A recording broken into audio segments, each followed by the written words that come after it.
BNN ဌာနမျိုးရောက်ရင်မဖြစ်မနေတော့တက်တဲ့နေရာတစ်ခုဖြစ်တဲ့မိရောရေရောတပြိုင်တည်းမှုန်နိုင်တဲ့ BNN နိုင်ငံမှာတစ်ခုလည်းရှိတဲ့ဒီ Dragon Show ကိုတချစ်ဖြစ်တဲ့ vlog လေးပဲဖြစ်ပါတယ်ရှင်။ဖုန်းကြည့်နေရင်လည်းမှာဒီ Dragon လမ်းမြင်နေတာနဲ့ပေါ့နော်မအောင်နိုင်တော့နဲ့ခါရဲကားငါပြီးပဲသွားလိုက်ပါတယ်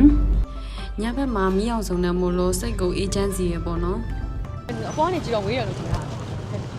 Dragon နေတော့ရောက်ခဲ့ဒီနားမှာနိုင်မှာကက်ရှိရလို့ပြောတယ်အဲ့ဒါလည်းတစ်ချက်တစ်ချက်လို့လူအများကြီးပဲ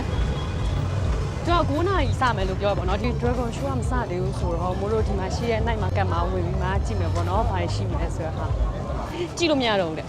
ပြန်ကကြမှာပဲကြည့်တော့မယ်ဘာလို့လဲဆိုတော့ဒီနားတွေကတက်နေဆိုတော့ဟိုနောက်ကကြံနေမှာဆိုတော့ဒီနားတွေကသွားနေတာဆိုတော့လေနေ့ကလေးကလာကြတာရောက်ချင်းရဆိုတော့ရမ်းပင်မယ်လို့ဒီနေ့မှလာပြတာပေါ့နော်ဒါကတရားပွန်နေကြည့်ရတဲ့မြေခွင်းပေါ့နော်သူကတောက်ကြရဲစနေရတနင်္ဂနွေ3ရက်ပဲရှိရပါတော့ကံကောင်းတော့ပါတော့မိုးလို့လာရက်ကလည်းတောက်ကြဆိုလေတနင်္ဂနွေတင်းလာ4ရက်3ရက်အဲ့4ရက်ခီးလာလိုက်ကြဆိုတော့